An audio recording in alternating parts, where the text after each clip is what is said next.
children. Hope all of you are fine. After our pre-midterm exam, we are back to our online classes. I welcome each one of you to our biology online class. Last week I had given you an assignment. 9A, 2 of them had not submitted, and in 9B, I think around 5 to 6 students had not submitted. All the others had done your assignment well. Only minor mistakes were there. Few of you had not labeled, few of you had drawn few diagrams wrong. In spite of me correcting you when you submitted the note, you had gone wrong in drawing. So please do the necessary corrections and keep the assignment ready. Before the exam, we had completed up to infectious and non-infectious diseases from the chapter Why Do We Fall Ill? Today we will be continuing with that chapter. We will be discussing about the different diseases caused by the microbes, the principles of prevention, principles of treatment, etc. All this we will discuss through few slides. It's a general topic. You must know more about diseases and things. Only few things are told in this chapter. So those we'll discuss, and along with that I will be giving you some work. So please complete all the work, and those homework will be given. Whatever you have to do on your own will be given in the slide at the end of the class. So complete all the work and learn the chapter. Why do we fall ill? There are many causes of diseases. We may fall ill due to many reasons. We shall now discuss some of the reasons for diseases. First one is infection by microorganisms. Microorganisms like bacteria, viruses, fungi, protozoans and worms can cause communicable diseases. When they enter into our body, they infect our body and cause diseases. Second reason is malfunctioning of body organs. Non-communicable diseases like diabetes, heart diseases are caused by the malfunctioning of certain organs in our body. This is not communicable. It is a non-communicable disease. Third reason or the cause of the disease is deficiency of one or more nutrients. We usually call this as deficiency diseases. These diseases are also non-communicable. For example, marasmus, kwashiorkor, etc. All the deficiency diseases, night blindness, rickets, scurvy, etc. are non-communicable diseases which are caused due to deficiency of one or more nutrients. Third cause is genetic factors. That is, the disease is passed from the birth or from the mother to the child at the time of birth itself through genes. So, genetic disorders like hemophilia, etc. is caused by genetic factors. Fifth cause is polluted environment. You know, by taking polluted air or inhaling polluted air, taking polluted water, etc. may lead to many diseases. All diseases have immediate causes and contributory causes. Most diseases will have many causes rather than one single cause. So these are some of the common causes which lead to diseases. Next, let us discuss some of the infectious agents. Last class we had learned what are infectious diseases and non-infectious diseases. You know, infectious diseases are caused due to microorganisms or caused by microorganisms. Microorganisms fall under different groups: bacteria, virus, fungi, helminthes, that is worms, etc. Let us now see each one. First group of microorganisms we'll take as virus. Viruses are organisms which cannot be classified under living or non-living, because when they are outside the body, they are non-living. They get life only when they enter a living organism's body. So it is a special group. They usually cause diseases like some of the common disease. They usually take the metabolism or metabolic system of the host cell and multiply. They don't have their own mechanism.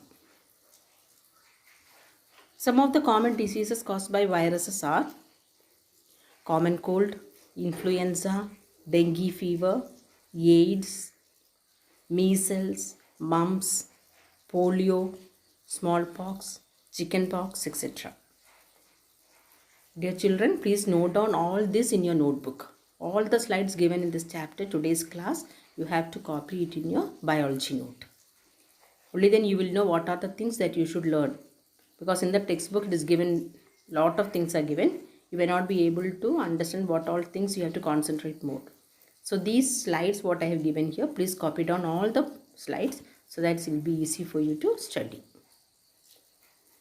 Second group of microorganism is bacteria.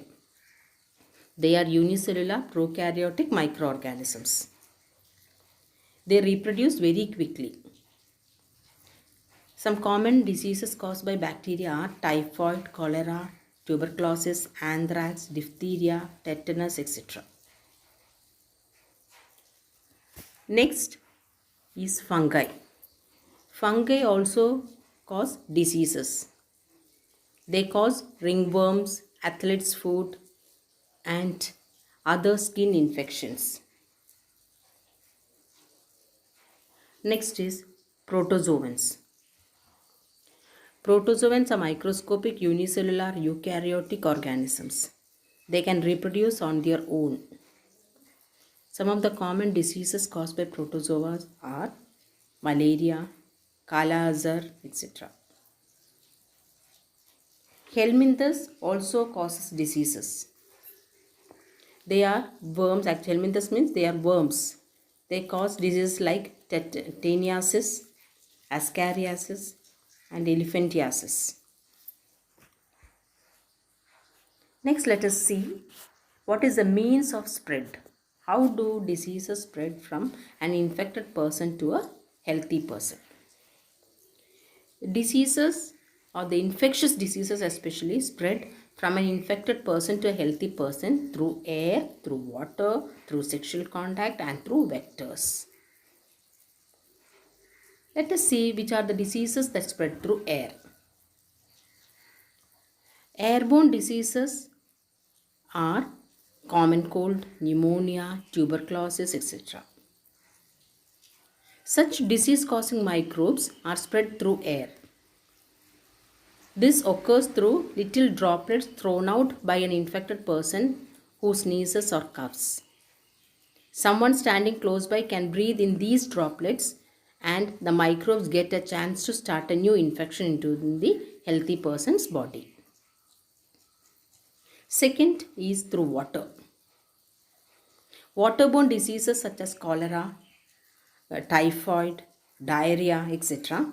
are infectious diseases. Infectious diseases can spread through water, and this occurs if the stool from someone suffering from an infectious disease, that is gut disease, gets mixed with the drinking water used by people living nearby. The cholera causing microbes will enter new hosts through the water they drink and cause disease in them. Next means of spread is through sexual contact.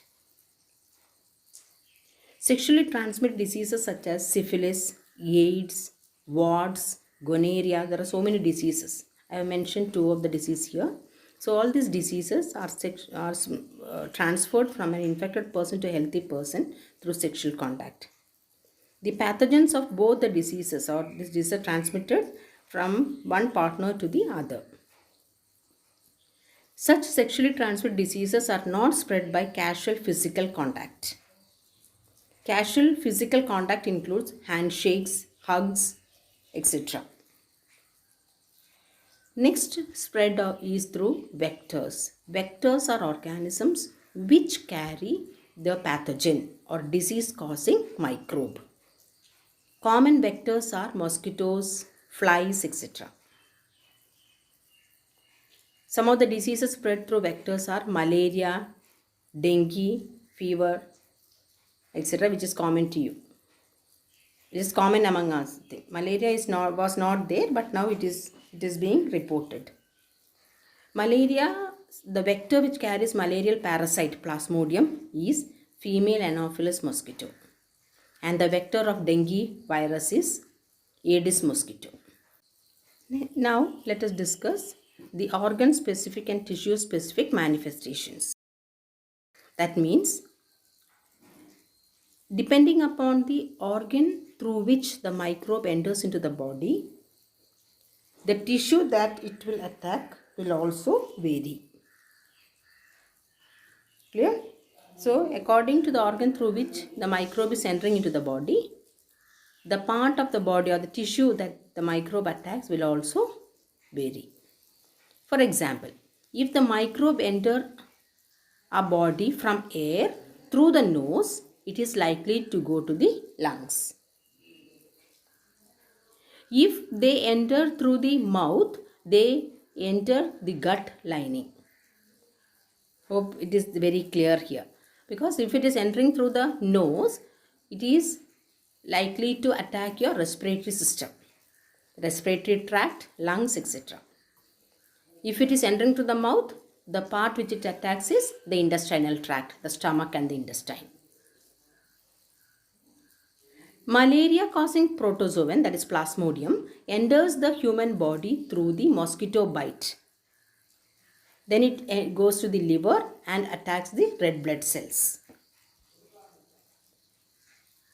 The virus causing Japanese encephalitis or brain fever is also caused due to the bite of mosquito, and it infects the brain.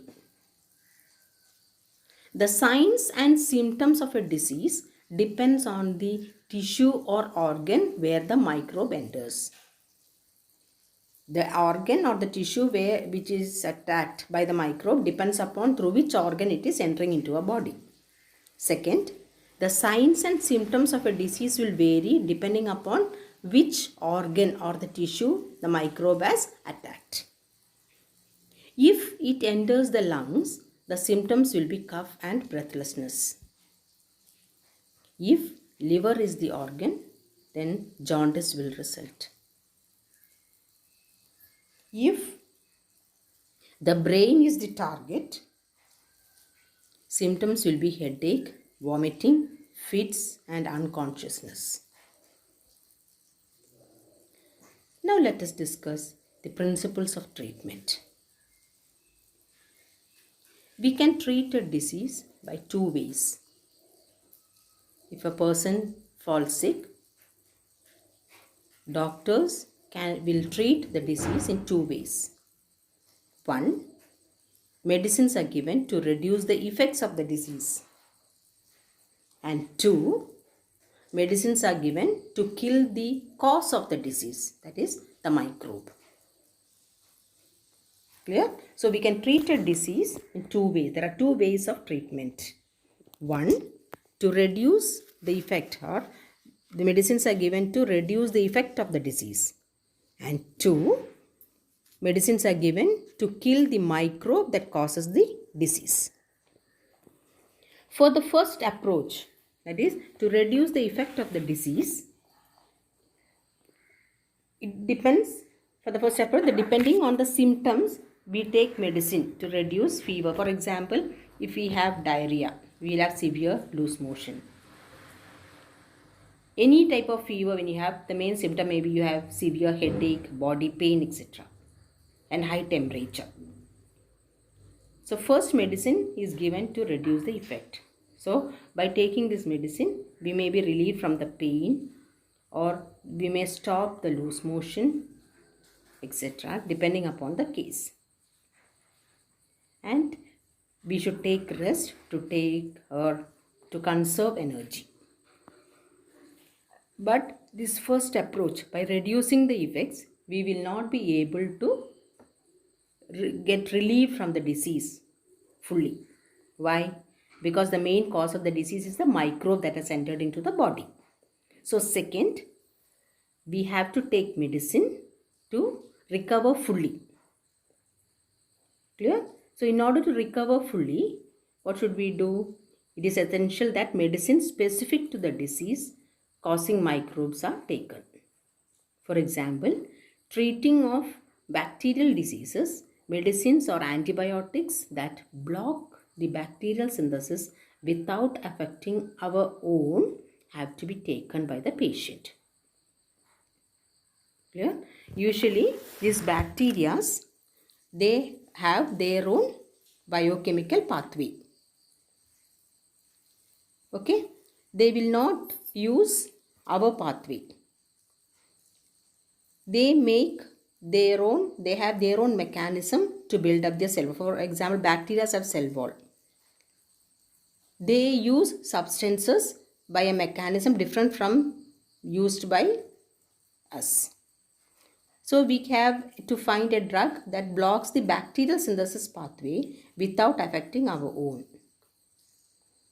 Clear? This we are doing by taking antibiotics.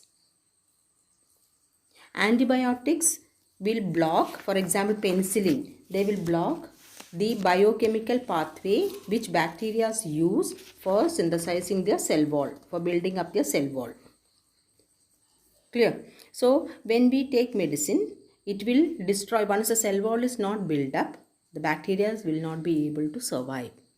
So, that can be killed. But at the same time, since it is not using our pathway, any biochemical processes, our cells will not be destroyed. Clear? So here when we see bacteria are all bacteria are closely related.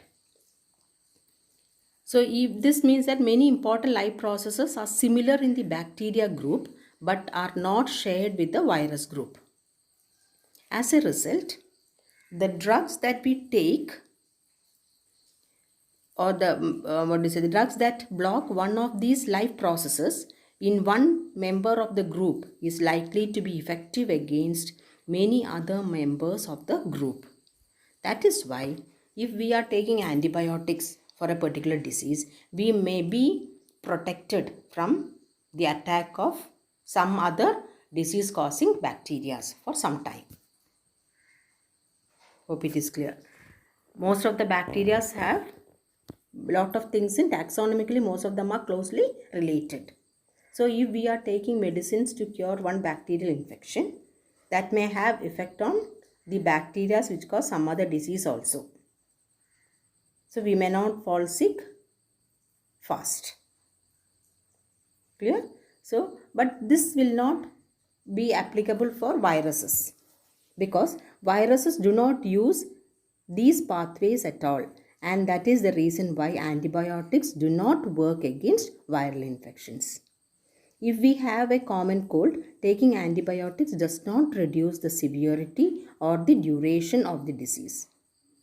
However, if we also get a bacterial infection along with the viral cold, taking antibiotics will help. Even then, the antibiotic will work only against the bacterial part of the infection and not the viral infection. Hope this point is clear to you. Next, what are antibiotics? These are chemical substances produced by living organisms such as bacteria and fungi, which can kill or stop the growth of disease-causing organism. Disease-causing organism is called as pathogen. So, antibiotics are substances produced by fungi or bacteria which can kill or stop the growth of disease-causing organism. Next, we'll go to treatment of disease. But before treating a disease, there are few limitations. You already understood to treat a disease, we have two ways. That is to reduce the effect and second to kill the microbe. So whatever may be the treatment, we must understand that there are three limitations for this. First one, when someone has a disease, their body functions are damaged and may never recover completely. Even if we take medicine, one limitation is that we have to understand the fact that the person will not recover completely. Second, even if we take treatment the right time, we must also understand that someone suffering from a disease is likely to be bedridden.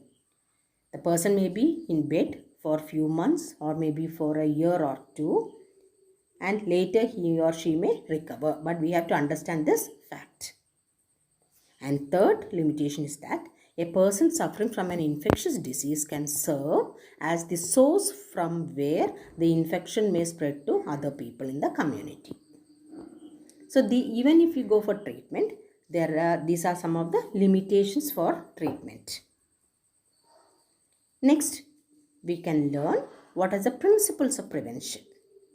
You are familiar with the proverb, prevention is better than cure. There are two ways of prevention. One is general ways and second one is specific ways. Let us see what are the general ways of prevention.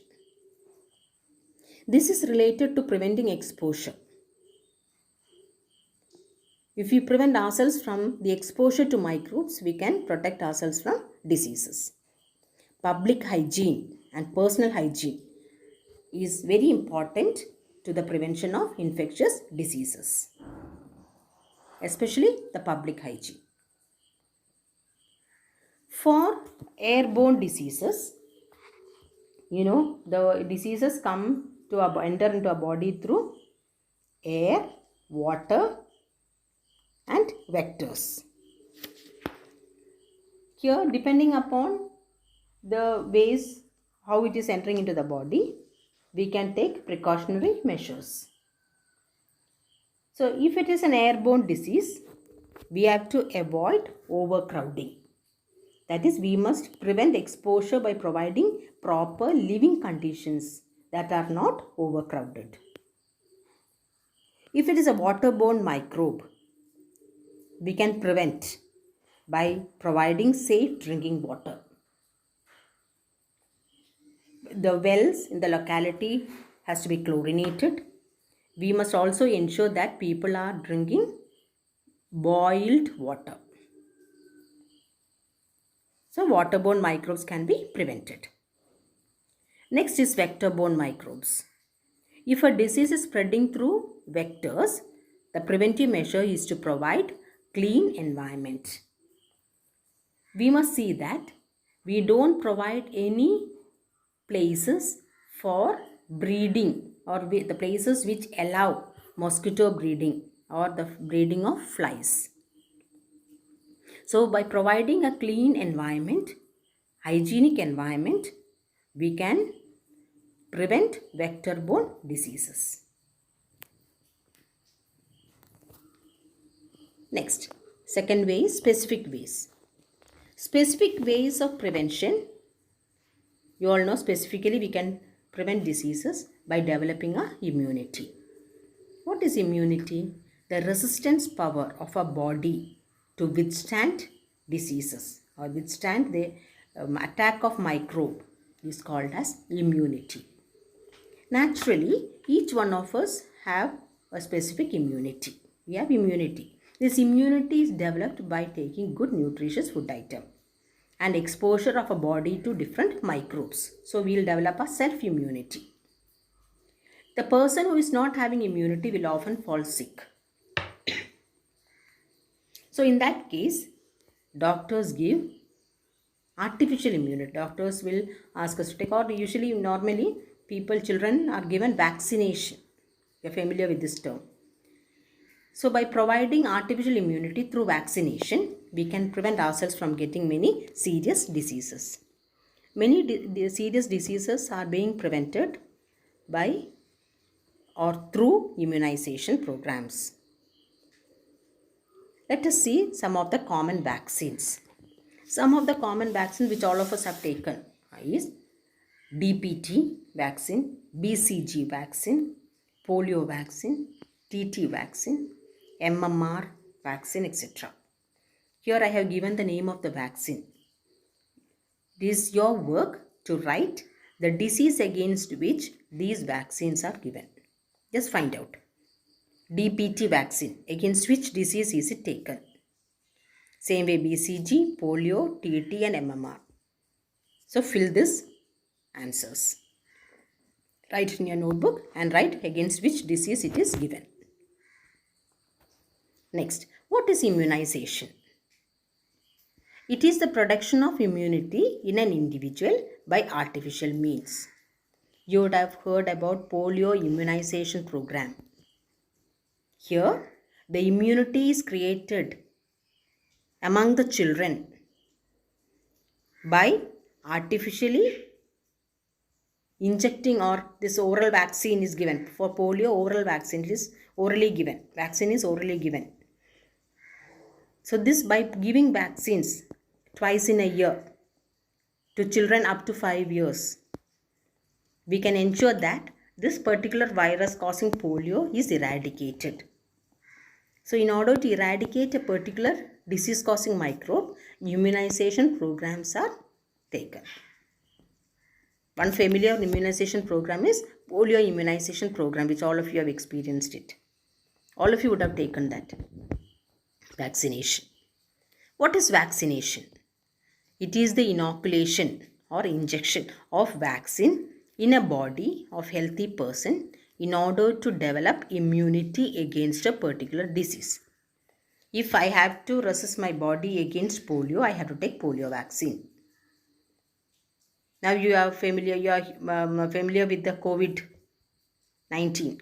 Now it's seen that the vaccine is produced against COVID, and by inoculating this vaccine, our body will develop immunity against that particular virus. So viral diseases usually develop their own immunity. For example, chickenpox. All of you would have heard that if a person gets chickenpox, he will not get afterwards, but after maybe the time limit may be 15 to 20 years. After that, he may get according to severity of the attack. But usually viruses, when they enter into the body and attack our body, the dead cells and the infected cells together produce a chemical substance which is called as interferon. This will remain in our body and protect our body from that particular virus after that. We can also produce this artificially outside in a culture medium. You know, viruses cannot live outside the body. They have life, or they get life only when they enter into a living organism's body, in a host body. So here these vaccines are produced by growing them in a culture medium where the situation similar to the cells is provided.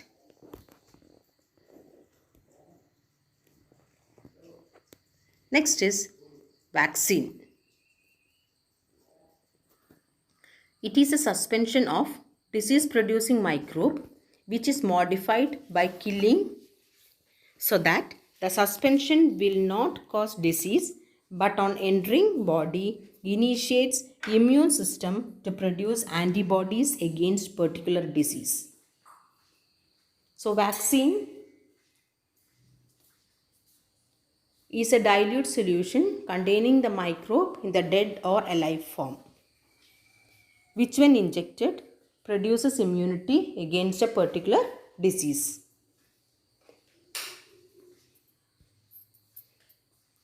So with this, we have come to the end of this chapter. We have lot of things are there. This is a wide topic. Why do we fall ill?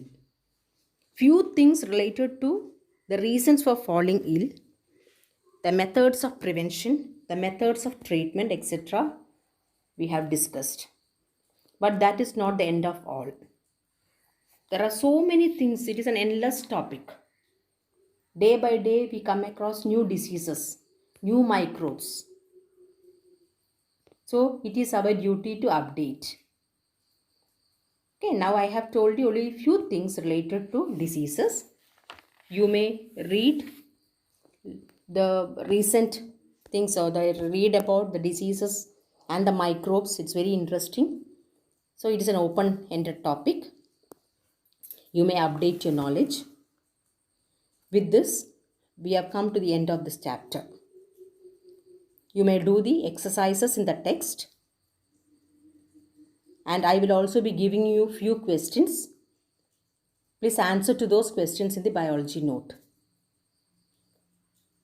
My request is, every time I tell you the same, please read the textbook I have told you all the main points. What is there in your syllabus? If at all you are not able to understand any of the things given in the textbook, you may please ask me. Please do the work systematically. Don't keep any pending work. When I ask you to submit the note, you may please submit it.